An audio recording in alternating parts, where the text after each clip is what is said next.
लग्नाची बेडी मालिकेच्या आजच्या भागामध्ये आपण पाहणार आहोत की सिंधू ही पडल्यामुळे राघव हा सिंधूला हॉस्पिटलमध्ये घेऊन येतो. त्या पाठोपाठ राजश्री आणि रत्नाकर सुद्धा तिथे आलेले असतात.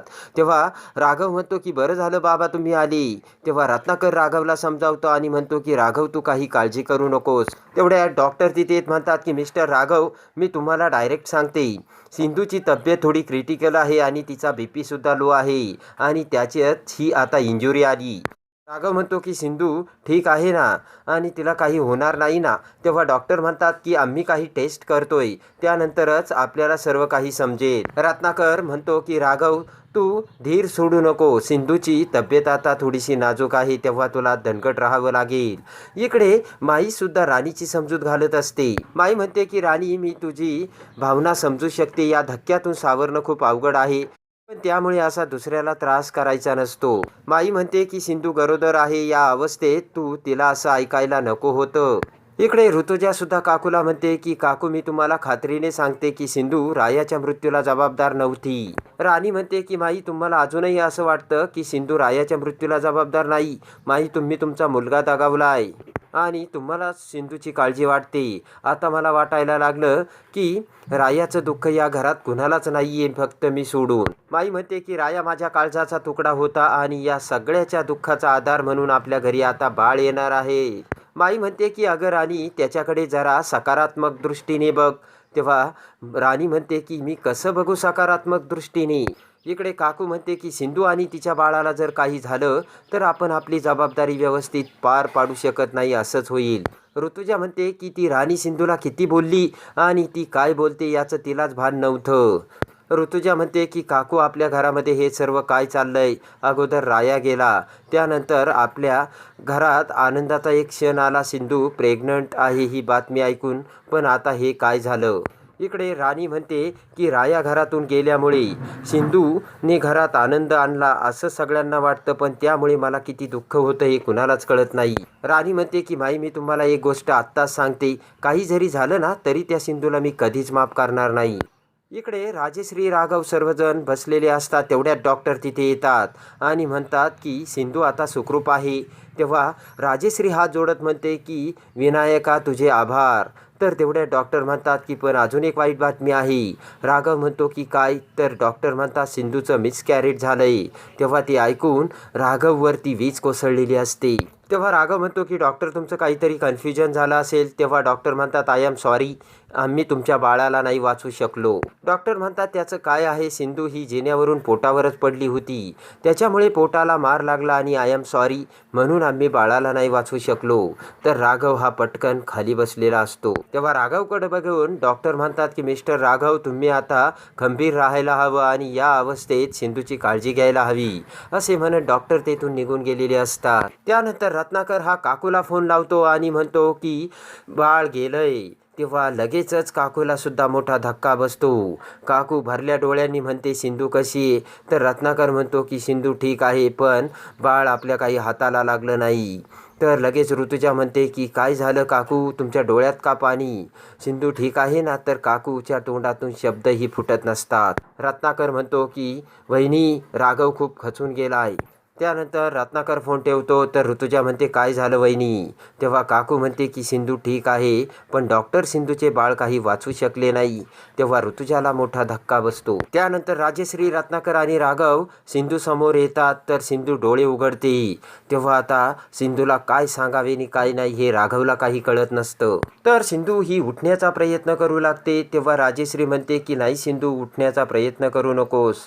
तेव्हा सिंधू म्हणते की आई माझं पोट का दुखतंय. तर राजश्री खाली मान घालते. तेव्हा सिंधू म्हणते काय झालं आई माझं बाळ कुठं आहे. सगळ्यांच्या चेहऱ्याकडे बघत सिंधू म्हणते की आई काय झालं सांगा ना बाळाला काही झालं का. तेव्हा राजश्री ही राघवकडे बघते. तेव्हा रत्नाकर पुढे येत म्हणतो की सिंधू आत्ताच तुला शुद्ध आली तू आराम कर. तुझ्या तब्येतीपेक्षा कुठलीच गोष्ट आता जादा महत्त्वाची नाहीये. सिंधू म्हणते की आई डॉक्टर काही म्हणाले का माझ्या बाळाला काही झालं का. तेवढ्या डॉक्टर तिथे म्हणतात की सिंधू कशी आहे तब्येत आता. तेव्हा सिंधू म्हणते की डॉक्टर माझं बाळ. तेव्हा डॉक्टर म्हणतात की सॉरी सिंधू बाळ तुझी इंजुरी सहन करू शकलं नाही तेव्हा तुझी मिसकॅरेज झालंय. ते ऐकून सिंधूच्या डोक्यावर सुद्धा आता वीज पडलेली असते. तेव्हा रडतच सिंधू म्हणते की हे कसं शक्य आहे आणि राघवला म्हणते की राघव डॉक्टर काय म्हणतात हे. कुणी काहीही बोलण्यासाठी तयार नसतं. तेव्हा रडतच सिंधू म्हणते की हे काय चाललंय, कुणी काही बोला ना, हे कसं शक्य आहे. डॉक्टर म्हणतात की सिंधू आम्ही तुलाच वाचवू शकलो. तेव्हाच डॉक्टर सर्वांना सांगतात की तुम्हाला आता सर्वांना सिंधूची काळजी घ्यावी लागेल. डॉक्टर म्हणतात की सिंधू तुम्ही कुठलंच टेन्शन घेऊ नका कारण तुमची मानसिक अवस्था खूप नाजूक आहे. तर डॉक्टर तेथून जाऊ लागताच तेव्हा सिंधू म्हणते की डॉक्टर काही मोठं डॅमेज नाही ना. तेव्हा डॉक्टर खाली बारीक चेहरा करून सिंधूला म्हणतात की सिंधू काही काळजी करू नकोस. तर डॉक्टर राघवला म्हणतात की राघव सिंधूची काळजी घ्या. तेव्हा सिंधूला मोठा धक्का बसतो. तर सिंधू म्हणते की डॉक्टर तुम्ही माझ्या प्रश्नाचं उत्तर देत नाहीये, मोठं काही डॅमेज नाही ना, सांगा मला प्लीज. सिंधू म्हणते की डॉक्टर मी सुद्धा एक डॉक्टर आहे, तेव्हा तुम्ही मला सांगू शकता. तर डॉक्टर म्हणते की सिंधू तू आता जास्त काही विचार करू नकोस आणि मी जे सांगते ते ऐक. डॉक्टर म्हणतात की सिंधू तू पोटावर पडली त्यामुळे तुझं मिसकॅरेज झालं आणि त्यामुळे तुझा गर्भाशयाचा एक भाग डॅमेज झाला आहे. डॉक्टर म्हणतात की आता तू परत प्रेग्नंट राहू शकशील की नाही याचे चान्सेस खूप कमी आहे. तेव्हा पुन्हा एकदा सिंधू आणि राघववरती वीज कोसळते. तेव्हा रडतच सिंधू म्हणते की डॉक्टर हे शक्य नाही आहे, आपण पुन्हा टेस्ट करू. तेव्हा सिंधू म्हणते की डॉक्टर मला माझे रिपोर्ट द्या, मला ते बघायचे. डॉक्टर म्हणतात की सिंधू मी सांगते ना तरीसुद्धा तुला रिपोर्ट बघायचे. डॉक्टर म्हणतात की सिंधू मी पाठवते रिपोर्ट, पण मला वाटतंय की तू तुझ्या बुद्धीला स्ट्रेसमध्ये घालू नकोस, मी पाठवते रिपोर्ट. तर डॉक्टर हे रत्नाकरला घेऊन आतमध्ये जातात. इकडे लगेचच राघवच्या डोळ्यासमोर येतं आणि सिंधूच्याही डोळ्यासमोर येतं. राघव सिंधूला म्हटलेला असतो की आपण आता आपल्या बाळाला वाढवू आणि त्याला खूप आनंदात या जगात जन्माला आणू. ते सर्व बोलणे आठवून आता सिंधू ही रडत असते. तर राघवने बाळासाठी कसे पोस्टर्स आणि गिफ्ट आणले होते ते सर्व राघवने कसे सिंधूला दाखवले होते आणि कसा आनंद झाला होता हे आता सर्व सिंधूच्या डोळ्यासमोर आलेलं असतं. राघवने सिंधूला सांगितलेलं असतं की आता रायास तुझ्या पोटी जन्माला येणार आहे सिंधू. राघवने सांगितलेले असते की रायाला जर हे कळलं असतं की तू बाळाला जन्म देते तेव्हा तो तुझ्या बाळाला डोक्यावर घेऊन नाचला असता. ते आता सर्व आठवून सिंधू ही रडू लागते आणि म्हणते की राघव काय झालं हे सर्व. सिंधू म्हणते की का आपल्यासोबतच हे असं होतं आणि सिंधू रडू लागते. त्यानंतर राघव आणि सिंधू दोघेही हॉस्पिटलमधून डिस्चार्ज मिळत घरी येतात.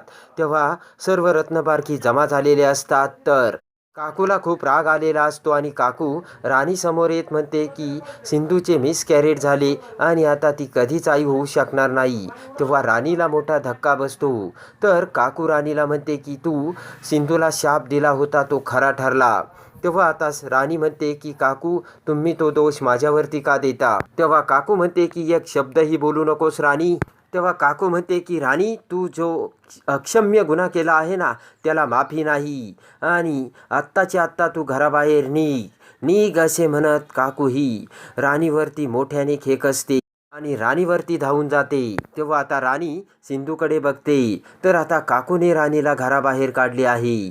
तेव्हा आता राणी घराबाहेर जाणार का हे बघण्यासाठी आणि लग्नाची बेडी मालिकेच्या डेली अपडेटसाठी आपल्या चॅनलला लाईक करा, सबस्क्राईब करा.